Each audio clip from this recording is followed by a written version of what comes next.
Small Cap Epicenter and AGORACOM TV, a daily, fast-paced, edgy show bringing the best press release out of the small cap space every morning at the open so you can hopefully profit from them and maybe find your next great small cap investments. Tuesday, November the 8th, I've got 5 press releases for you.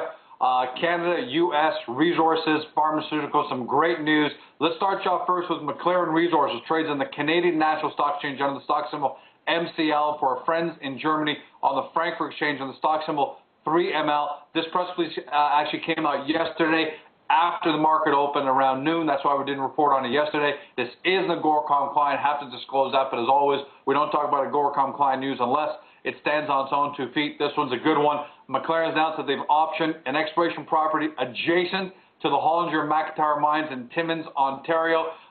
There's more to this. They've signed a letter of intent with Tim Ginn Exploration, turned a 60% interest. This is a past-producing gold property. It's located in the heart of the Timmins Gold Camp, and as I said, it's adjacent to Hollinger and the McIntyre mines that combined produced over 30 million ounces of gold to date. Now, more than just an area player trying to capitalize on that, the property contains the favorable gold mineralized horizon, which was a source of production of both the Hollinger and McIntyre mines.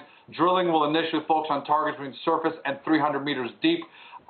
In addition, in terms of the project here, they can earn a 50% interest of the property by incurring $2 million of exploration expenditure by April 30, 2015. So it's not cheap. It's a meaningful property.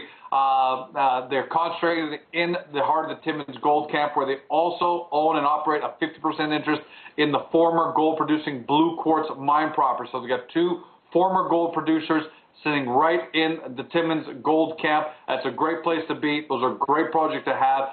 Very proud of McLaren Resources. Now, they've got to get the drills working, but these are the kind of prospects that I like to take a look at. Hopefully, you'll do your due diligence. Don't take my word for it. Assume I'm always horribly conflicted by the fact that this is a client, and do your own due diligence. The company closed yesterday at 15 cents. Next up, staying in the energy space, Voyager Oil and Gas, VOG in the U.S., announced record oil and gas production, revenue, and adjusted EBITDA. This for the third quarter into September 30th. Revenues came in at $2.87 million. That's up 72% sequentially. Sequentially, it means over the last quarter, 983% year over year. That's massive. Net income came in a little light, surprisingly for that number, $55,874. That record quarterly oil production, 33,300 barrels and change. That's up 86% sequentially again, and 898% year over year. So the company seems like it's really hit its stride right now. Adjusted EBITDA, $2.03 million, up 166%. And they've got over $22 million in cash in the bank. Closed yesterday $279, 52-week range, $1.57 on the low, $7.54 on the high. I really like that news. Staying with the resources space, Logan Resources, TSX Venture LGR, announced that they intercepted 43% iron over 49 meters. This is on their Redford iron ore property on Vancouver Island. Now, Ridgemont Iron Ore, which trades on the venture under RDG, is the operator of the project. They have an option to acquire up to 75% interest in the project, so you may actually want to take a close look at RDG, given these kind of results. Logan closed yesterday 13 cents, 12 cents on the 52-week low, so it's pretty much right there. Might be an opportunity, but you have to take a closer look. 54 cents on the high. I'll say it again, there are going to be a lot of tax loss selling opportunities to capitalize on, so you should start looking from now. Yorbeau Resources trades on the big board TSX under YRB.A, announced that they intersected 7.02 grams ton of gold over 8 meters. This is at the Royan property in northern Quebec. In that hole, included in that hole, is 1 meter of 54.6 grams ton of gold. Both had visible traces of gold within them.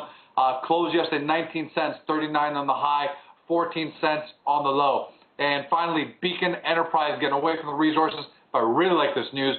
Trades on the OTC on the stock symbol BEAC. They announced an additional $730,000 contract with a Fortune 50 client. Now listen to this, what's going on with this company. This existing Fortune 50 pharmaceutical client. They're going to implement a previously awarded project in which Beacon performs, in which they design, assess, and engineer work at the client's facilities throughout the world. Since June of 2011, Beacon has announced 3 different contracts with this Fortune 50 company totaling $2.7 million. That brings the total contract amount to about $3.5 million in the past 5 months from the same client. So that's great. And in total, they've been awarded over $10 million in new contracts since June 2011. That's pretty significant. I really like these numbers. Whenever you see repeat revenues coming out of a Fortune 50 company, you've got to know this company is doing great things and definitely warrants taking a closer look. They closed yesterday 28 cents. 52-week range is 14 cents on the low, 70 cents on the high. That's a wrap. As always, quality over quantity. If you look for more great resource companies and you watch this on Globe Investor, then look below me or to the left of me, depending on the page you're watching this on. Otherwise, if you're not already there, get to the front page of AGORACOM, watch the show, take a look at the best headlines to my right, and get into our marketplace to discover your next great small cap stock. That's a wrap. Have a great day. See you tomorrow.